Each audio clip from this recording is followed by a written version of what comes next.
so that you can go in with be armed.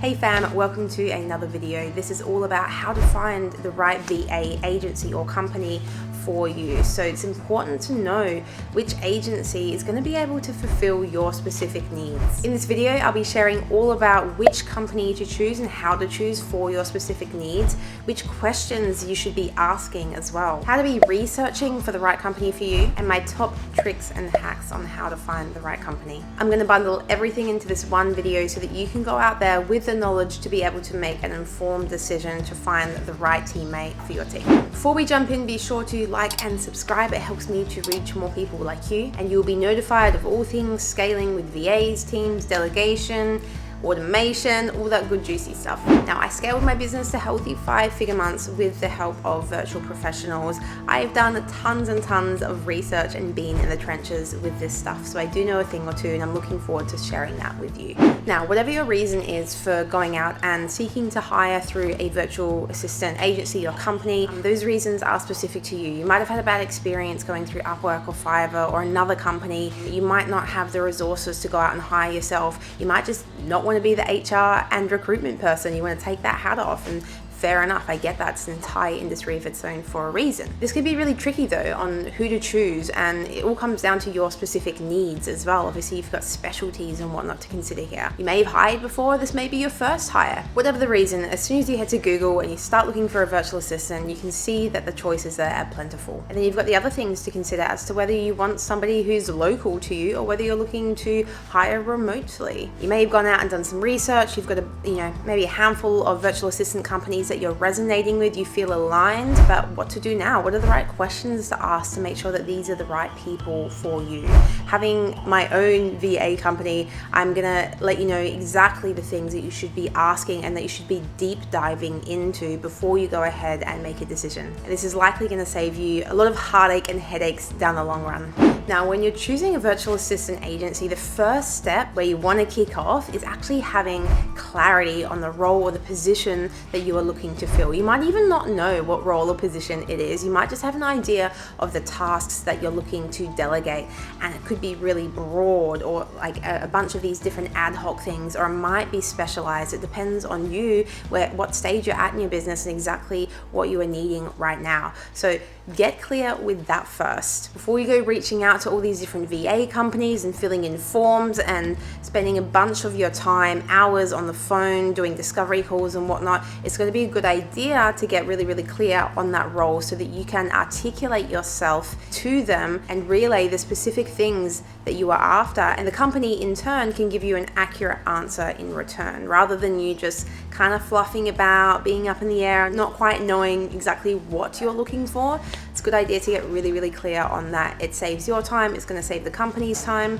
and it's just a win-win situation. So you want to be thinking about what responsibilities are they going to be taking over from you? What skills and knowledge do they need to have? Is there a specialty skill? Is there a specific tool or software that you need them to be adept in? Think about what is essential and what is nice to have. It might be essential for them to know how to do scheduling and content writing for social media. It might be inessential for them to have some videographic skills or know how to use Kajabi. Maybe that's something that you're willing to teach them or get them trained upon. So thinking about what is essential and what is non-essential. Thinking about what kind of people you like to work with as well. So when you're going to a VA company, you want to make sure that you're actually on the same page as the company, that they've got a brand message that resonates with you. If you're a really like flexy, creative, out there person and you're going with this like really stiff corporate company, you might find there's a little bit of friction or a bit of a mismatch there of values as well. And so just feeling into that, and you probably know this already if you know yourself to a certain extent, you know what feels good and what doesn't feel good. Another thing absolutely worth getting clear on before you go ahead and look for a company is what kind of availability does the VA need to have, the virtual professional that you're looking to hire, and do they need to be flexible as well? Like, are you working on shift times, or do you just need them to kind of chime in whenever you reach out to them? You you want them to have that availability. So thinking about availability and flexibility. And from here, once you've got a clear representation of the person that you are looking to hire for your team, now you can go ahead and start Googling and putting in some keywords, hire a virtual assistant or hire a social media manager. If you're still not sure on the roles and the responsibilities and even where to start with like tasks, like what are the things that you can outsource and delegate, what's possible there, I will leave a link to my delegation cheat sheet below, which has been revamped, and that's helped hundreds of business coaches, consultants, entrepreneurs, you name it. So I'll leave a couple of those links below and feel free to grab those resources. Now, if you would like a bit of a comparison sheet on which companies are available and out there, I will leave a link below to my recruitment cheat sheets. Feel free to grab that. There's some comparisons there. You can look at the pros and cons and see where you want to go to from there. I've done a little bit of research myself and collated that and put that in there for you. Now, getting to the questions that you should be asking when you are looking and researching for a suitable VA agency for yourself. So one of the things you want to be asking is, how is a VA assigned to me? Okay, sometimes the company will appoint you someone from their team that they think is suitable, but in my company, what we do is we give you a lineup of usually 3 to 5 candidates, and we go ahead and we schedule those interviews so that you actually get the opportunity to go and meet the person, which I think is one of the most important things of the entire process, because you can look at the CV, you can get a recommendation, we can do all of the screening and the value matching tools and cheat sheets that we have on the back end, but at the end of the day, it's not until you get in front of that person and you can feel through an interview whether or not that person is good for you or not. Okay, you gotta, when you meet people out on the street or wherever you're going out, if you're going out for the evening or for lunch or whatever, when you come into contact with people, you can generally get a vibe as to whether it feels good or not, whether it's ease and flow in conversation. And so that's an opportunity that you get when you go ahead and do those interviews. So asking how a VA is assigned to you is going to be a good question to start off with. Number 2 is you want to be making sure that you can communicate directly with the virtual professional. Okay, I know that there's some companies out there that manage that communication, or they might have their own channels of communication. That's up to you. I personally feel that having direct communication with your virtual professional is the most sustainable way to go, because as well it helps you to build up rapport. If you're in this for the long term, the long game, and you're committed to making an impact and having a legacy and all the rest of it, then you're not just recruiting people to do things, right? You're having humans come onto your team as co-workers to be a part of the vision with you. It's a bit hard to do that if you've got that stagnancy in communication. So you want to make sure that you've got a clear communication channel with them as well. Number 3 is ask the question of what happens if it's not going to work out. What's going to happen if they're not the VA for you? You want to make sure that there is priority recruitment there for you and that the company is committed to getting that role fulfilled as soon as possible. Okay, this is what we abide by in my company. It's a no-brainer. If we have something that falls through, if it's not a value match for any reason, we go out, we do a priority recruitment, and within usually 48 hours, we will have a lineup of our top 1% ready to go. You might find some companies would charge extra if it hasn't worked out, or sometimes the resolution process can drag on for like weeks. Okay, there might be a period where they're trying to find a solution to keep this person on your team, and before you know it, you've been paying for 2 weeks, 3 weeks worth of work, and you wanted this person replaced like 3 weeks ago. So asking, what is the process if it's not a good fit and it's not working out? Number 4 is what happens if your VA needs a holiday or time off. Okay, you want to make sure that you've got some fulfillment there, or some back ends. Okay, someone to come in and to be able to take over those tasks and responsibilities should your virtual professional need some time off. Number 5 is you want to ask the company, do they have experience working in your industry? That's going to be a big bonus, because they're likely going to have virtual professionals to line you up with that have experience within your niche already. And so it's just going to lessen the learning curve. There's going to be more wrinkles that have already been ironed out, which means you get a bit more bang for your buck. It's going to be a lot more efficient, and the onboarding will be a lot more seamless as well. Number 6 is asking for some references or people that you you can speak to? Have they got some testimonials or some case studies that they can show you? There's all companies here, there, and everywhere that are popping up, and they're claiming to be able to do all these amazing things. However, you want the hard, solid proof, okay? Don't just go through word of mouth. Look, if someone's referred you to a company, then sure, you can go by that referral's word if you trust that referee. But at the end of the day, you do want to see some, like, before I go and hire anyone, I'm speaking to a copywriter at the moment. He's quoting me almost $1,000 to write a couple of email sequences, and I'm like, okay, cool, I get that. I like what he's about, but I still have asked to see some of his work, some of his portfolio. I just want to make sure that I can read through the copy. Like, I might read his copy and be like, whoa, that is not my writing style. So you want to see some case studies or testimonials of some sort, just to back yourself up before you jump in. And perhaps you might be going with a company that isn't reputable or doesn't have a seamless onboarding experience.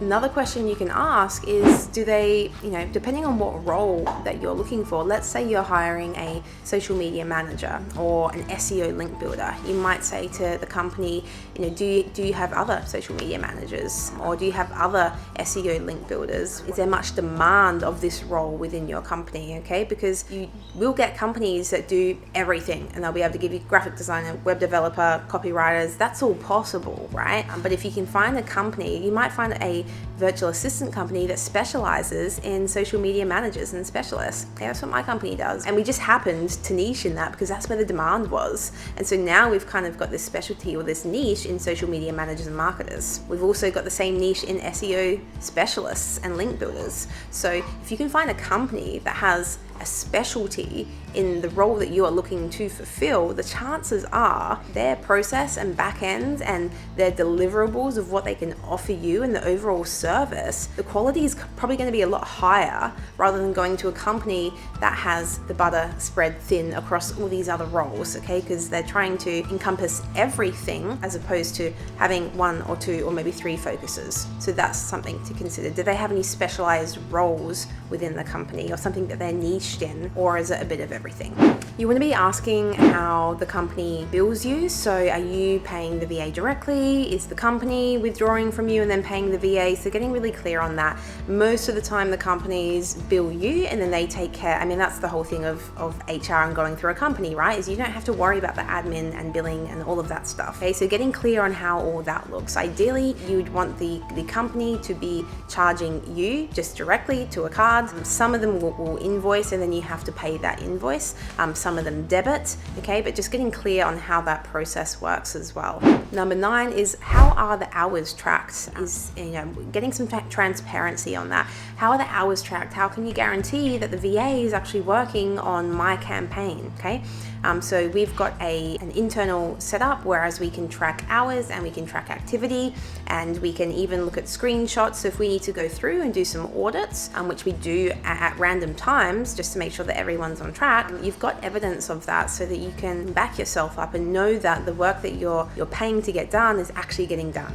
And number 10, a really good question, a really good open question to ask the company is, what is their recruitment process? What is their vetting and screening process? This one's a great question to ask because you're gonna get a lot extracted out of this one question. So ideally, you want them to have quite a pioneered recruitment process. I mean, that's why you're going through someone that does HR and recruitment for you, right? Because they've got a process down packed. So asking them what that process is for vetting and screening. You want them to be screening like probably a higher volume of numbers to really get down and distill that list. This is why we claim that we have the top 1% of candidates, is because we're screening hundreds, if not thousands of applicants per week to really distill that down to the top 1%. Okay, it's only 1 in 100 that are getting through our recruitment process, and that's how we guarantee the top quality candidates that we do have. This is why our clients find it really tricky when we give them a lineup who to choose.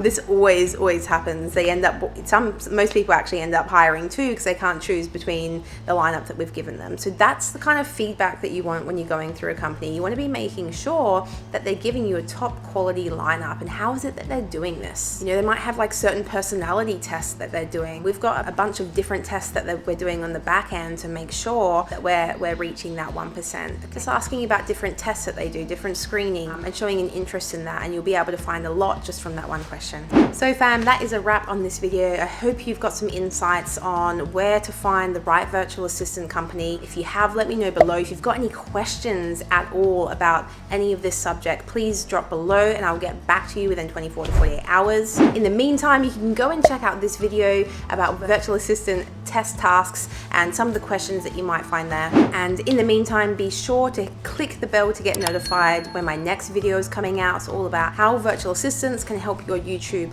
channel grow. Thank you so much for your time, and I'll see you on the next one.